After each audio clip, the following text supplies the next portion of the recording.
15টা সুন্নত মুখস্থ রাখতে হবে। 1 নাম্বার সুন্নত ফজরের সালাত জামাতে পড়তে হবে।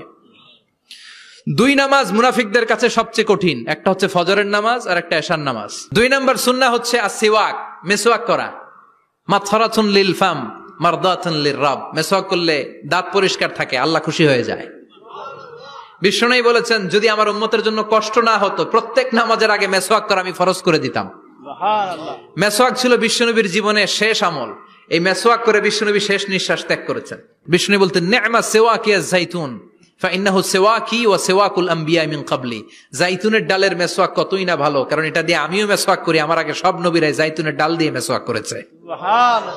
3 নাম্বার হচ্ছে দুহুন, তেল মালিশ করবেন। বিশ্বনবী যাইতুনের তেল চুলে আর গায়ে দিতেন। বিশ্বনবী বলতেন ওয়াদাহিনু ফাইন্না ফিত তাদহিনে বারাকাত, তেল খাও, তেল দাও, তেল মালিশ করো, তেলের ভেতরে আল্লাহ বরকত ঢুকাইয়া দিছে।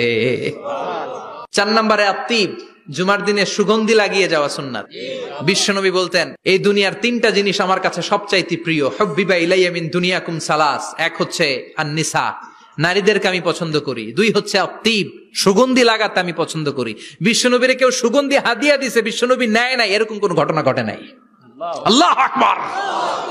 আবার বিশ্বনবী বলতেন আরবাউন মিন সুনানিল মুরসালিন, 4টা সুন্নাত সব নবীদের সুন্নাত। 1 নম্বরে আল হায়া মানে লজ্জা। আরেক বর্ণনা এসেছে আল খিতান মানে সুন্নাতে খাতনা, এটা সব নবীদের ছিল। আর সেওয়াক, সব নবীরা মেসওয়াক করেছেন। আত্তিব, সব নবীরা আতর লাগিয়েছেন। আর নিকাহ, সব নবীরা বিয়েও করেছেন। চিল্লায় পড়েন আল্লাহু আকবার। আর লিবাস আহসানা সিয়াব, সুন্দর জামা পরা। নট নেসেসারি যে নতুন জামা হতে হবে, পুরাতন জামাও ধুয়ে আয়রন করে পরলে একটা সৌন্দর্য আছে না নাই? ইন্নাল্লাহা জামিল ওয়া ইউহিব্বুল জামাল, আল্লাহ নিজে সুন্দর, সৌন্দর্যকে আল্লাহ পছন্দ করেন। এরপরে ইকসারুস সালাহ আলান নবী, বিশ্বনবীর উপর বেশি বেশি দুরূদ পড়া। বিশ্বনবী বলতেন জুমার দিন শ্রেষ্ঠ দিন, এই দিন আমার উপর বেশি বেশি দুরূদ পড়ো। ফাইন্না সালাতাকুম মা'রুদাতুন আলাইয়া, কেননা তোমরা যে আমার উপর দুরূদ পড়ো, আমি মরে যাওয়ার পরে এই দুরূদগুলো কে পাঠিয়েছে তার নাম, তার বাবার নাম সহ ফেরেশতারা আমার কবরে দিয়ে আসে। সুবহানাল্লাহ। সাহাবারা বললেন ইয়া রাসূলুল্লাহ কাইফা সালাতুনা মা'রুদাতুন আলাইক, আপনি মরে যাওয়ার পরে আমাদের দুরূদ কেমন করে আপনি দেখবেন? ওয়াকাদ আরিমতা, আপনি তো পচে গলে মাটির সাথে মিশে যাবেন। বিশ্বনবী বলেন ইন্নাল্লাহা হাররামা আলাল আরদি আন তাকুলা আজসাদাল আম্বিয়া, নবীদের লাশকে খেয়ে ফেলা, নবীদের লাশকে পচিয়ে ফেলা জমিনের সব মাটির জন্য আল্লাহ হারাম করে দিয়েছে। এরপরে বিশ্বনবী বলতেন জুমার দিনে সূরাতুল কাহাফ পড়বা, কাহাফ পড়া সুন্নাহ। বিশ্বনবী বললেন সূরাতুল কাহাফ যে তেলাওয়াত করবে ইয়াকুনু লাহু নূর, এই সূরাতুল কাহাফ কিয়ামতের দিন তার সামনে বিশাল একটা আলো হয়ে আসবে। এই আলো দিয়ে পুলসিরাত পার হয়ে ওই বান্দা জান্নাতের ভেতরে ঢুকে যাবে। আবার বিশ্বনবী বলেন যারা সূরাতুল কাহাফের প্রথম 10 আয়াত তেলাওয়াত করবে জুমার দিন, শেষের 10 আয়াত যারা জুমার দিন তেলাওয়াত করবে, দাজ্জালের ফিতনা থেকে তাদেরকে মুক্ত রাখবে কে? এরপর আত-তাবকির ইলাল মসজিদ, মসজিদে আগে আগে যাওয়া সুন্নাত। আগে যিনি যাবে উনি কি পাবে? তারপরে গরু, তারপরে বকরি, তারপরে মুরগি, মুরগির পরে ডিম না আন্ডা? আন্ডা। আল মাশিউ আলাল ইকদাম, বিশ্বনবী বললেন হেঁটে হেঁটে জুমার নামাজে যাওয়া সুন্নাহ। প্রতি কদমে কদমে আমলনামায় সওয়াব দিয়ে দিবে কে?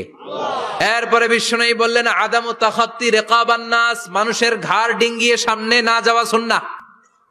অনেকে জুমার দিন আসে সবার শেষে বসতে চায় সামনে, এরকম ডাকাইত আছে না নাই?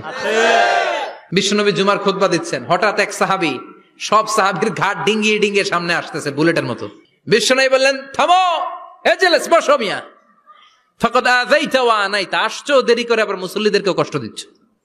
যেখানে জায়গা পাবেন ওইখানে বসবেন, মানুষের ঘাট ডিঙ্গিয়ে সামনের কাতারে যাওয়া এটা ঠিক না। এরপরে বিশ্বনবী বললেন দুখুলুল মসজিদে রাকাতাইন, জুমার নামাজের দিন মসজিদে ঢোকার পরে 2 রাকাত পড়া সুন্নাত। কয় রাকাত? 2 রাকাত। এরপরে বিশ্বনবী বললেন ইনসাত, চুপ থেকে খুতবা শুনবা। তাহলে জুমার নামাজে কথা বলা যাবে না, কেউ কথা বললে চুপ করো, এই কথাটাও বলতে বিশ্বনবী নিষেধ করেছেন। চিল্লায় বলেন ঠিক কিনা? এরপরে মজার একটা কথা বিশ্বনবী বলেছেন জুমার নামাজ পড়তে যেয়ে যদি কারো ঘুম আসে জায়গা চেঞ্জ করে বসো।